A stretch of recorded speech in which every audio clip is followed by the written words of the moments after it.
And welcome back to the Sideline Chat podcast, where today it is your Betfred Super League and Challenge Cup Round 6 debrief. Yes, Round 6 of the Betfred Super League, coinciding with the Round 6 of the Challenge Cup. But before we get into some tournament action, we got to look back at the action in the week of league. Starting off with the Wigan Warriors, bouncing back with a 32-22 win over the Castleford Tigers.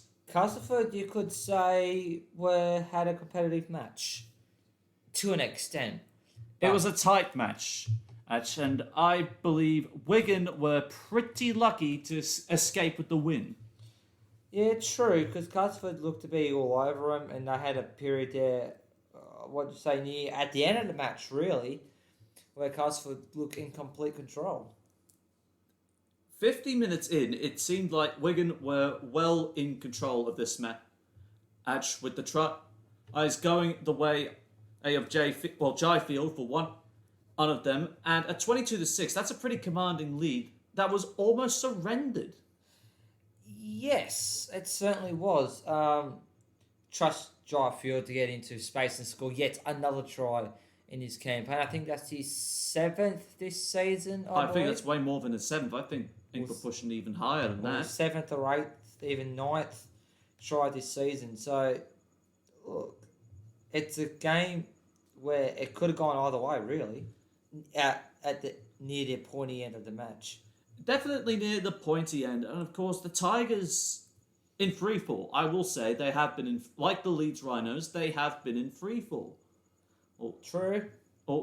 They've been missing Danny Richardson, who's had a questionable reputation as of late, just due to the fact that things haven't necessarily panned out with him. Niall Evalds has been missing. There's still no Sasiah Becky, even though he was meant to be the first choice winger for Castleford some years ago, has not been able to get onto the field due to injury. Even when they try to get into position with this game, they just let it slip. Yeah, look, that's just inconsistency there from Castleford. They just can't get the ball rolling, to be quite honest. They need to change it. Otherwise, they're going to slip, and maybe face relegation. The moment Jake Marmo scores, with 12 minutes to go, the game's on a knife edge. Wigan are in trouble. Yeah, that is true. And just by the miracle of God, they're able to extend their lead with 2 Zach Hardacre penalty goals right before full time to make the scoreline look just that bit more respectable. If that didn't happen, though, Wigan would have maybe lost that match. But that half an hour really cost the Warriors. But in saying that, Liam Farrell, he was my standout outperformer once again. And for the Cherry and Whites, 2 tries in the first half, 126 running meters, 3 tackle breaks, and 1 offload. He had a brilliant game, Liam Farrell, the experienced head in the side, or one of the experienced heads in the sides.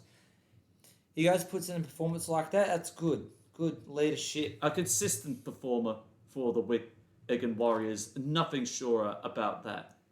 Yes, that is true. Well, I'll correct that. 1 first half try, and a second one in the second half. Yeah.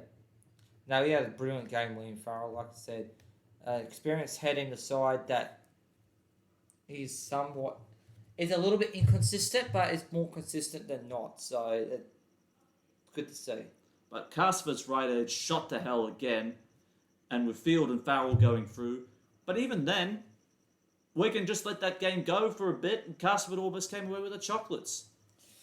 Yeah, see, that's where Wigan needs to fix their game up there. They can't let the opposition get back into the match and put a bit of a scare on themselves. They need to try and keep it consistent and keep piling on the points. Okay, so I'm going to ask you right now, where do the Tigers go from here after their 5th loss of the campaign? So do what? Now sitting 1-5 on the table, joint 1-5 with 2 other clubs at least. I'm going to say a blithering obvious answer, up. They go up. Well, hopefully go up. But the rate things are going, it doesn't look like it at all. So Lee Radford will be under an enormous amount of pressure. Well, at least he's not under much pressure as Richard Agar was, as we now change gear, the Leeds Rhinos going down 26 points to 12 in what was, in fact, Richard Agar's final game. Yep, last straw there for Richard Agar at the Leeds Rhinos, and they've sacked him. Effective immediately. Well, stood down. He stood down with immediate effect. He's not sacked from the Leeds club. He's still... He will still have a position there, but I think no longer the head coach is the rationale. My apologies there to you Rhinos fans. So he stood down on his own terms, or the club stood He stood down in the best interest, but...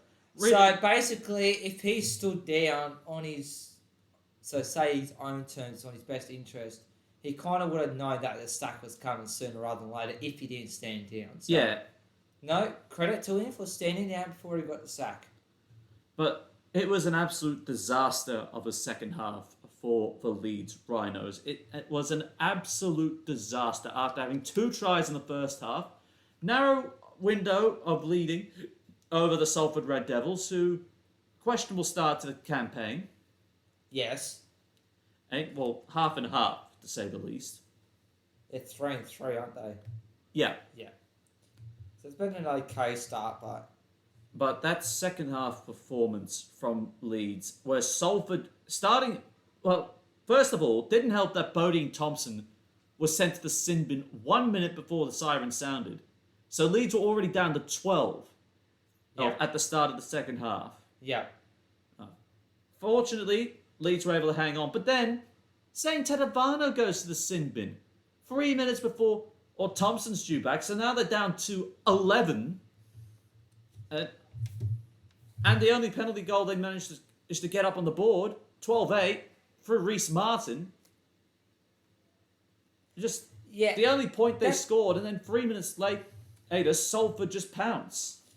Well, that's what happens when you have 11 against 13. The other team will absolutely dominate left, right, and centre. Or target where the weaker parts of the field, the defence line without those 2 extra players on the field. You know what the biggest moment of the match was? Joe Burgess. Burgess provided the biggest moment of the match. The tap restart, he took off against a jagged Leeds defensive line. I made good ground upfield, and I think it was either Ryan Briley or Elijah Taylor that scored off the back of that. It was Ryan Briley off that. That was just weak defence from the Leeds Rhinos. I've literally got no more words I can say about Leeds at this stage. No. Look, with the interim coach of Jamie... Jones Buchanan. Yes. Things might change around, but with Jamie Jones Buchanan coming in, he's got a chance of trying to put his hand up for a full-time job.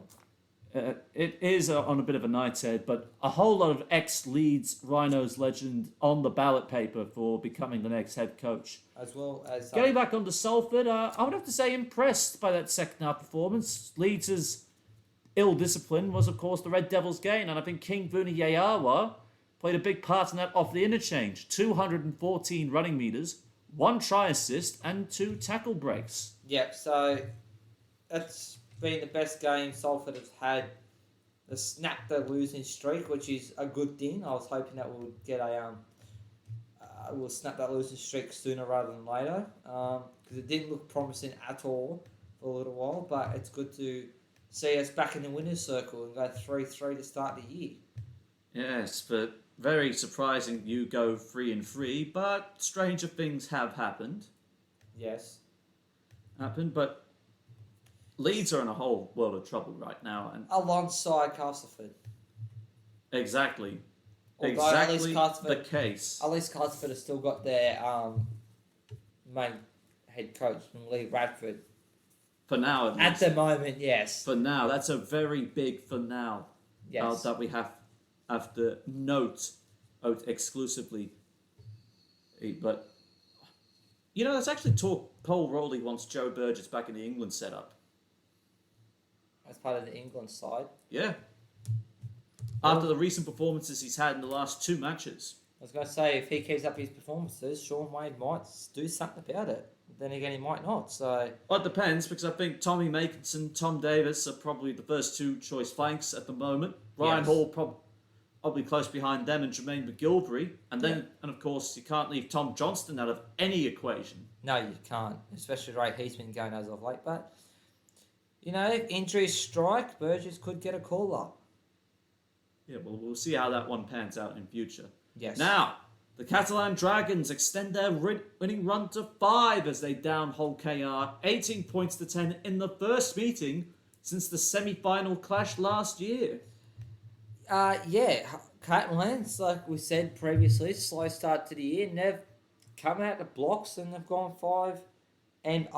I know there's 1-1 and 5 on the trot from the loss. Yeah, the 5-1 for the season so far, but they've gone 5-0 since round 1. So that's a really good sign that they're getting back to grips to where they were last season.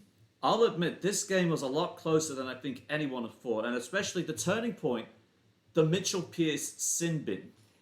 Yes, he was, you could say, a standout performer last week against, I can't remember who they played in round 5. Wigan. They played Wigan.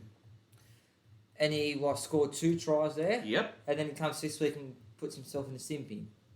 Yeah, you can't afford to do that, and especially what happened next while he was in the sin bin. In that time, Ryan Hall goes over the score, and then not long after he comes back, Sean Kenning-Dow. So that Catalan stripped the numbers down that right-hand side while Pearce was in the bin, and then even when he came back, the Hull KR captain just taking matters into his own hands and levelling the scores up at 10-all. Yes, it certainly did. Which really, really made it interesting. So it could have gone either way at that stage, at 10-all. It definitely could have, but fortunately Joe Chan, who's really been in the bit of vein of try-scoring at the moment, for a front rower. Yeah, no, he has been. Front rowers. His try broke the camel's back, and Sam Tompkins icing the game with an extra penalty goal, where really both sides' attack broke down. Outside of Joe Chan. Yeah, that's pretty much how you could wrap it up. See, Catalans who usually go on with it, or even Hull KR against other clubs would have gone on with it, but they couldn't really go on with it, hence why it broke down a bit. From people questioning whatever the Catalan Dragons had the same drive and determination, now they certainly do. 6 rounds in, 5-game winning run, second now on the table. Yeah. And where were they? They were back down near the bottom half at least. Yeah. After or even round middle 1. of the table, but now comfortably within the top 2 for the moment. Can they go on with it? That's the next question. Well, it'll be interesting to see how they perform next weekend and this weekend across league and cup fixtures. Benjamin Julien, I thought, or another solid captain's knock from him. 107 running meters, 2 tackle breaks, and 1 offload. I have to agree with you there. And of course, Sam Tompkins staying strong despite the attack of the vicious remote control car. Yes. Yep. We just said that because it really happened. Yes, it did. So, yeah. I know the Super League are trying to do different things. Yep, what's it? Yep. I'm receiving unconfirmed reports that that remote control car was actually controlled by Wizzy E. Rascal's cousin. As called the Flying Dutchman. Yep, from the south of France. Yep. Unconfirmed reports. We'll be looking to verify that later on. Yes, we will be. I was going to say, there's probably a relation to them somehow. Probably because he stole Adam Hill's credit card out of that Channel 4 clash. Actually, not too long ago. Probably made a contact in southern France. Just said, can you run this remote control car into Sam Tompkins' leg when you get the chance? Of course, Tompkins stood up for himself in self-defense, kicked that car away. Yeah, without damaging it. Was able to flip itself back over, so all's well that ends well. Yeah. But not for the Warrington Wolves, going down to Wakefield Trinity, 38 points to 22. Now, what the hell happened to Darryl Powell's side here? Oh, I don't know. They're in a massive pickle themselves, really. They haven't had a win in the last 3 weeks. Yes. A decent start to the campaign, has now fizzled out. I'm sorry, but it has. No, I agree. It's just where I might get my ladder prediction right of putting Warrington in the bottom 4. No, I don't think it'll Not be the yet. case. Not yet. But it's heading that way at the moment. I know there's still 1 rounds to go. One of the highlights of that match was I'm just trying to get at that wording right. The passage of play that led up to the Corey Hall try. Yes. As that try, you would have thought Johnston would have tried to go over the corner of his own. Well, that's what I was expecting. Almost bundled into touch, only to get the offload away. Corey Hall cuts back on the inside and scores the try for Wakefield. That was beautiful lead-up work right there. And as you just said, sensational. Tom Johnston, I thought, would have gone by himself too. But he gets another try for him this season. But no, he decided to be nice and passed it off to Corey Hall. Although he kind of didn't have a choice because he was going to get bundled into touch. But yeah, Wakefield taking the lead there. Or of course, Warrington respond via the way of Danny Walker. Locked the scores up at 18-all at half-time. But then they just fell away in the second half. And I got to say, Jacob Miller's passing game, he was my standout player for this one. 56 running meters, sure, not too much. 3 attacking kicks, okay. Were they goal line dropouts? Who knows? 4 try assists. Jacob Miller's influence in the second half is what got Wakefield over the line. Most definitely it is, and that's a good sign. So it kind of allows Lino to more focus on his attack with the kick more than the passing and the running. I mean, yes, Lino is quite capable as well, but if you have one half that does the kicking and one half that runs the ball and that, which is what looks like has happened here, you get a good combination run and start getting things right. But Warrington's second half defence just absolutely atrocious. Just short balls to Manny Ashton, Mason Lino and Morgan Escaray going in untouched. Yeah. Where the hell is the defence and the discipline that was there at the start of the campaign? I don't know where it's gone. I want to know what is wrong with Warrington at the moment. Like, they're not themselves. They started off the campaign well, as you've said, but then it's gone downhill. What's to go? It's just what the whole Super League says it's going to be like, unpredictability. Well, to be quite fair, the NRL season's proven to be unpredictable to this point as well. Well, yeah, like, okay, barring St. Helens, because they're in a league of their own, well, so we think. It's been unpredictable since then. Well, other than that, with Catlands, they've just come out and done like a 5-0 run as of late. Warrington, they were off well, now going downhill. Wakefield are being there or thereabouts, more improved than last year, to an extent. So who knows what we're going to get week in, week out. But the passing game of Miller, as I've said, put Warrington's defence to shame. Oh, absolutely. So, good signs for Willie Poaching. That's his second win, and I think, actually, that could be his second win on the trot at the moment, if I'm not mistaken. Oh, yeah, he's had 2 wins, but I don't know they've been on. I believe it is on the trot as well. So, that... Yep, back-to-back wins for Trinity. Mid-table at the moment, just behind Salford. Yeah, right. But good signs for Wakefield at this stage, but anything can still happen.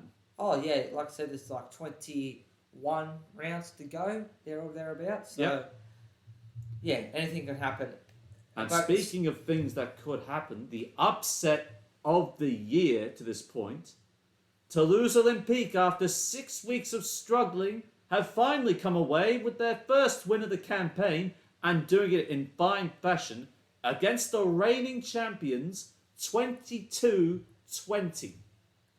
Yeah, when I saw this result, I thought, no, this has to be photoshopped. Surely. Yeah, but unfortunately, April Fool's Day was probably still a couple of weeks away. And then I looked at it again and checked like all the Betfred Super League socials and website and that, and I was like, you're joking. That is actually correct. Yep. But congratulations to Toulouse Olympique. First ever win in the Super League. The only man missing from this lineup was Alex Wormsley and James Roby on the bench. So this was a full-strength St. Helens side, or practically near full strength you could get. And Toulouse won. Hey, like you said, Wormsley, you have to shut him down, or if he's not there, they tend to struggle. Only slightly, though. Of course, Saints tried to throw everything at them early, and to that extent, they did. Yes. But Toulouse weren't giving up without a fight. Oh, no, they weren't. Even at home, too. First win on Super League and at home, that's mighty impressive. But you just saw when Paul Marcon, scored that last try in the corner to pretty much win the match. You just saw how much it meant to him. Totally. With 12 and a half minutes to go, Saints are up 20 points to 18. Matty Russell just went over in the corner. Hankinson converts. If he misses, Toulouse are down by 2 points there. Scores a lot to golden point. Who knows what happens next? But he nails that conversion.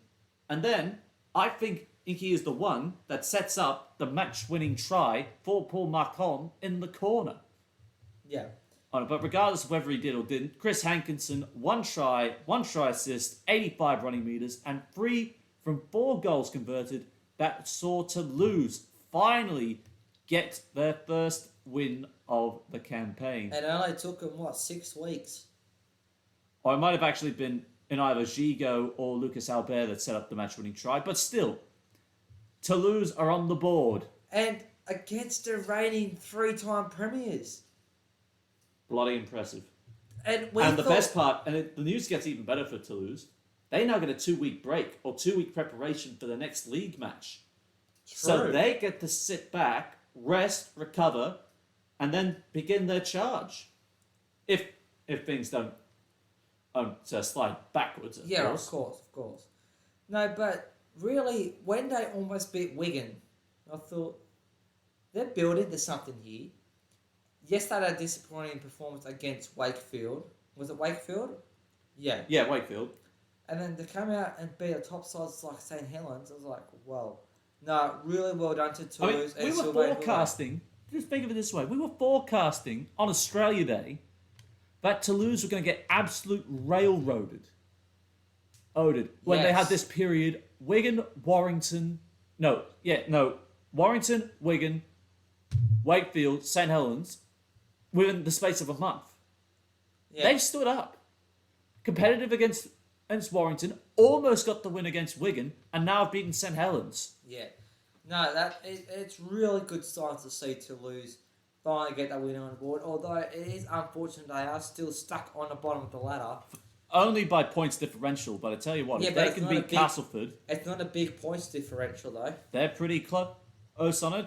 2 to 3 tries in it. If they tighten up their defence and find some way to win on the road, with the form of Leeds and Castleford at this point, it could get spicy. A cat amongst the pigeons, I think, is the best way to describe it. Could they do a late... I shouldn't say late surge, because it's too early, but could they surge up the ladder and be a bit of a dark horse? Well, I guess we'll have to wait and see. Although, I still remember my prediction of having Toulouse in third. Yeah, I think that's still a long way off. With the inconsistency of teams and unpredictability of the Super League so far this season. But it's still a long shot, but yes. And finally, of round 6, Hull FC doing something rare indeed, actually winning back-to-back. Downing the Huddersfield Giants 14 points to 6. And I got to say, Hull were in control of that game practically start to finish. Yeah, they definitely were. And they, like you said, finally get a back-to-back win for the first time in, how long? Probably a couple of years, really. Yeah. Oh, since last year, at least. Yeah, so... No, but Huddersfield, they were very, very quiet indeed. And were nowhere. I was expecting the Giants to come out and really apply the blowtorch here, considering the way they've started things off this year. Yeah, whether it's against Toulouse or running over the top of Salford Triless, is putting in some very classy performances. But here, fouled by the short kicking game of Jake Connor, who I regard was the stand-up performer here. Yet again. Well, one of them, by Andre Savelio. 1 try, 86 run meters, 3 tackle breaks, 2 offloads, causing all manner of trouble in attack. And of course, off fooling Tui here at the back end. That short grubber misfielded Savelio, grounding it right before it goes dead. I was going to say, that was a tight put down. He had no room to move. If he fumbled it, it would have been a 20 metre set for 20 metre restart for for Huddersfield. Oh, you're definitely right. It would have been. It would have been a 20 metre tap. Even if the ball did go dead from the grubber kick, it still would have been. But still, to get that ball inside the dead ball line by millimetres is unbelievable. And of course, Osmitelli, Ulichkepachapani. Oh, God, that is such a tongue twister. Even I'm still having trouble with that. Now, Largo, you had no trouble with. But Ulichkepachapani is probably the best I can do. Yeah. But Huddersfield just couldn't break them down. No, not at all. The only highlight was McQueen scoring. How is it Chris McQueen? He's got 6 tries already this year. That's basically a try a match. But you got... Lola here did not have a good day at the back. 3 mistakes as well. There's 3 missed tackles in defence, so not good on that front. Aren't there? Mistakes from Will Price and McGilvery. Another mistake from McQueen, despite getting the try. Ollie Wilson and Ollie Russell, the 2 Ollies, 3 errors between the 2 of them. But then the penalty count. Of course, Will Price, and this was probably the worst one of them all. Over on Connor Wynn, the worst sort of grapple tackle you'll ever see this year. Oh, yes. That was not pretty at all. It's like he tried to WWE a backbreaker over on Connor Wynn's neck. Yeah. Let me just say, he's going to be out for a long time. Yeah, the RFL have seen fit. 10-game suspension. Good. And he was red carded in that game, so Huddersfield actually scored their only try with 12 men on the park. Yeah. So they're going to be missing, Will Price. So that's the cup fixture out, and that's the next 9 league fixtures as well. Also, at a crucial time, but at the same time, Ian Watson he'd be fuming that his rookie has made a very grave mistake. Because he could have ended Connor Wynn's career right then and there. Oh, most definitely he could have.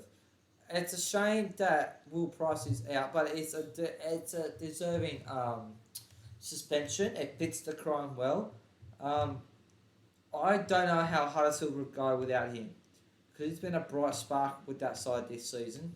Well, since he came into the side at the expense of Theo Fage.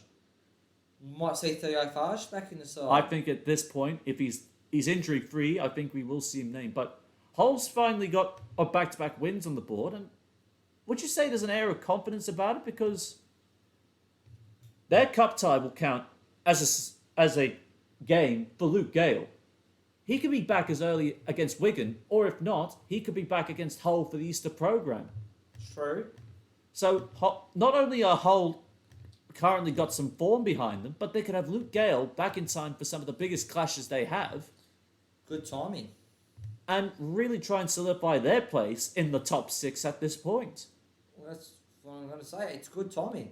Things are somewhat fall into place for them at good times. But of course, it will depend to see how they do go when all is said and done. Oh, most definitely. Now, our championship spotlight, the Newcastle Thunder downing the Dewsbury Rams, but not before a scare was given in the second half. No, it was, what you could say, a very tight contest. It was all Thunder early. Yeah.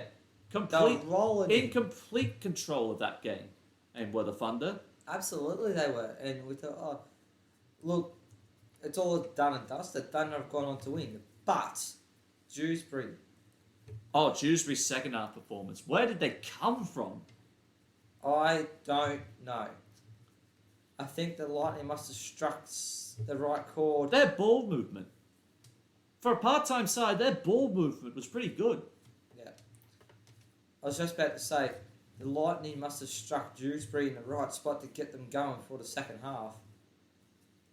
And Pun intended. And even with, I believe, according to this match report, I'll bring it back up because, or as I got rid of it just because reasons. That's a fair enough reason. And because I clicked off to try and move elsewhere to see if I could find more information. But no, I think Dewsbury, they really gave them a scare in the second half. Mitch Clark, of course, sin-binned with 2 minutes to go, but lucky enough, the Thunder held on. Yeah, see, if that was earlier in the match, that could have cost Newcastle the game. It definitely would have cost Newcastle the game. But they held on, and there's only 2 minutes to go, so... And extremely lucky that they did, in fact, hang in there. Yes. It could have gone very ugly very quickly if the sin bin had occurred at an earlier time in the match. So, where to for the Thunder after that nervous performance? Hopefully they keep on performing well. They'll obviously take some things out of the match and have to work on things. Like trying to hold on. Well, they did hold on to a lead, but try and not let as many points in. But they could be looking alright. Realistically speaking, all of the Thunder's tries came in the first half. The tries that went the way of Brad Gallagher and Isaac Noakes' double, both within the first 10 minutes, all of them within the first 10 minutes, before Josh Eves' try, right on, 7 minutes to go from half time. But since then, and especially in the second half, Schofield, Gabriel, and Adam Ryder all gave the Thunder a sniff, if before the penalty goals of Jake Shorrock just sealed the deal. Yeah, it was a bit... Yeah, no, but it got, like you said, a bit nerve-wracking there for the Thunder, but they managed to hold on somehow. Only just hang on. Just. Hey, that's all it takes sometimes. Yeah, exactly the case. Now, Betfred Challenge Cup action, so no championship spotlight next week as we have a couple of championship sides already in contention. Now, first up, the Wigan Warriors playing host to Salford at the DW Stadium. Well, Challenge Cup, anything can happen, like I've said before. One chance. That's all you have. And if you lose, you're gone. It's hard to tell because does form from the Super League carry on into the Challenge Cup, or do they feel like second string sides? That's where you have to risk. All or nothing, full strength. But then in saying that, you have to risk key injuries to key players. You simply accept those risks. That is a point. That is a point indeed. Look, this was a... Don't know what's going to happen here. Like, A battle of the Greater Manchester Borough you've got going here. Well, Salford in fine form at this point in time after the dismantling of the Leeds Rhinos, whilst Wigan are looking very, very shaky here. I wouldn't say fine form, because they only just had the first win in 3 matches, so I wouldn't say fine form for Salford. Wigan are the better team in form at the moment. Are you sure about that? Wigan looks shaky against the Tigers. What's not to say Salford could cause an upset here? I mean, they could, don't get me wrong, but like I said, the better team in form, in my opinion, is the Wigan Warriors. But, like I said... And we also got to keep in mind, Bevan French could be playing in this game as well, so we don't know for sure. What, to rest drive Field? Or maybe find a spot for Field in the side. But who knows? True. I think this will be a tight game. I think Salford will try and push the envelope as far as they can, but I think you're right. I think this will be a Wigan 1-6 win. Yeah, look, I know I'm Salford. I want Salford to go through, but the form has been behind the Warriors more than the Red Devils, so I'm going to say Warriors 1-6. Only just. Yeah. Now, moving on, we've got Whitehaven playing host to the reigning Challenge Cup champions, St Helens. Of course, Saints without Alex Walmsley in this game. Does he feature or does he not? I mean, St Helens are a good side, regardless, but they did get a massive upset against Toulouse, as we just previously mentioned. So I'd say he might be playing this match. It depends if he's fit enough, of course, but I still think, yeah. think the class difference between Whitehaven and Saints is incompatible, uncomparable. Yeah, exactly. I'm expecting Roby starts. Maybe Regan Grace is back in the side at long last. Maybe. If he does, I think Hurrell shifts to the bench as the bench utility. Carl Amor drops out, and Saints steam home 13 plus. I mean, Whitehaven, they could cause an upset, but against the reigning Super League champions and reigning Challenge Cup champions, I'm going to say St Helens, but in a 7-12 margin. That's been very generous to Whitehaven there. You never know, upsets happen. Meanwhile, over at the Millennium Stadium in Featherstone, not at the Olympic Legacy Park in Sheffield, it's the Sheffield Eagles playing host to Hull FC. What did you say? A part-time side against a full-time side and a professional side? Yep. Yeah, I think I know what way this one's going. If Jake Connor continues the way he's playing it, a bit more running and that slick passing game, and trying to hit at the likes of Swift, McIntosh, if fit, of course, because from our perspective, we don't see the sides until they're actually named. And even when we try and jump ahead, try and predict who might be in or out, it doesn't always work out for us. No, it certainly doesn't. But that's what has to happen sometimes. Hull win, 13 plus. Yeah, I agree. Hull 13 plus. Sorry, Sheffield, but coming up against a side like Hull, you kind of got no chance. Now here's the interesting clash. Hull KR against the Lee Centurions. Yeah, this is a very interesting matchup. Coming up against a former Super League side, so I think this is the Centurions' first match against a Super League side since Super League last year. Yep. But Lee have improved. Lee have started their time under Adrian Lamb in fine form, and really Hull KR have not played the best footy. No, they certainly haven't at all. You just have to go back and, I mean, they lost to Catlins by 10 in the round 6 clash. So this one could be a flip of a coin, to be quite honest. We could go either way. Could we see... Would you say that if the Centurions win, it'll be an upset? Or not as much compared to like... Not as much. Or not if... Not like, as much. Yeah. Because Lee are one of the full-time sides, as we've already mentioned. So, no, I would expect this to be a competitive match, but really, Nene McDonald and Caleb Akins could cause a whole lot of trouble for Tony Smith and the right edge of the Robins. I'm going to go for the upset. I'm going to say the Lee Centurions 1-6. Centurions are playing a lot better. I know they're back in the championship, but that's kind of helped them get to where they are at the moment. I'm going to say the Centurions as well, but in a 7-12 margin. I'm going to say Hull KR and Tony Smith's side will get knocked out. Well, we're both calling for the upset. Will that happen? We'll see how it goes. Now, at the Stars Gilbert Brutus, the Catalan Dragons against Brian McDermott's Rovers.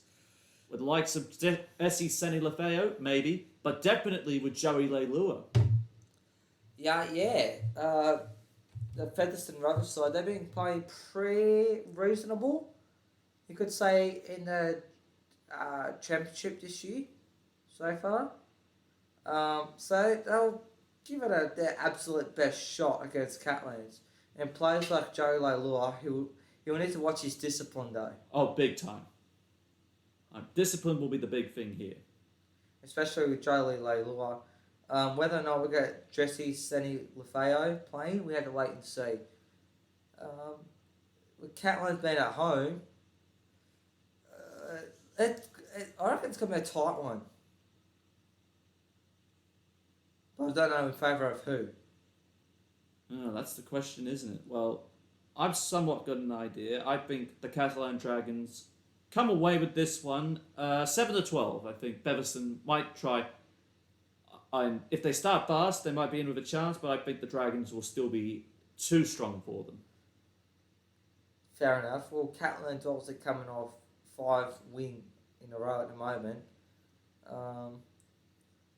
Featherstone will give him a run, like you said. We'll try the absolute hardest. Catalans will come on top, but in a 1-6 margin. So both swinging the way of the Catalan Dragons. Now, shifting from the south of France to the west of Yorkshire, the Leeds Rhinos against the Castleford Tigers. The two strugglers, well, one of the two, what would you say, 4 sides that are struggling in the Super League, or 3 anyway. Two strugglers in the Super League, head to head. It'll be, what's his name? Jones Buchanan's first match in charge of the Rhinos, coming up against Ian Watson. Lee Radford, sorry. God grief. Hey, I've got it right in front of me. Lee Radford's side, who did make the Challenge Cup final last year. So, very close, but the way the Leeds Rhinos side is playing, I have no confidence in them. Castleford, despite losing, at least they're actually showing signs of competitiveness in these last 3 weeks. True. Leeds haven't. True. Pure and simple. True. I go side with the Tigers 1-6 here. I think this will be a scrappy affair. I think Leeds will still have their heads down. And I think the standing down of Richard Agar will have a major impact on them. But you just don't know what Jones Buchanan will produce, though. Yeah, so it'll be interesting to see what JJB's got to say about this, but more on that soon. I haven't said my prediction. I'm going to say Castleford 7-12. I mean, they were going so well. They did so well to make the Challenge Cup final last year against St. Helens. So I'm just going to say that continues on. Now, in the final 2 clashes, we've got the Warrington Wolves again partnered up with Wakefield. Well, I am the big believer in return serve if you play in back-to-back weeks. Well, and it has happened in the past. It certainly has. Same venue, same teams. I think Warrington will be looking for a big response right now, considering they were Challenge Cup champions in 2019, quarter-finalists and semi-finalists over the last 2 years. I think they'll be ready to say, right, we've had this slump, but now it's time to really be serious. I think we're going to see a very, very different Warrington Wolves side come out here, and I think Warrington come out 7-12 winners. I'm going to make a massive, massive call here. And by saying that, you probably know what I'm going to say. You're going Wakefield. Warrington 13 plus. It's not really a big statement, but okay. No, I'm kidding. No, I am going Wakefield to win 7-12. Wakefield 7-12 is my final call. So you're back in Wakefield to beat Warrington twice in 2 weeks. Yep. Okay, we'll see how that one plays out. So that's my massive little confidence in that. And finally, of the Challenge Cup fixtures, it's the Barrow Raiders at home to the Huddersfield Giants. So there's only really one way this can go. Price or no price? It's going to be a big price for the Raiders. Yeah, it's a Huddersfield 13 plus win. That was a terrible, terrible pun you've just made there, and I thought my humour was bad. Yeah, mine's bad. So what were you saying? Huddersfield, 13 plus. Even without Will Price? Yes. Okay. Well, without Price playing, it's going to be a big price for the Raiders because I reckon the Barrow Raiders are going to get away with this victory 1-6. Huddersfield's performance so far in the Super League hasn't been the brilliant, so... They're 4-2. What do you mean? Oh, well... I guess I'll see what I got. A converted try. 4-2, Mark. That's where Huddersfield are. I know, but I'm still going to say the Raiders... All right. Are going to put... Excuse me. Raiders 1-6 over Huddersfield. All right, you go Barrow, I go Giant.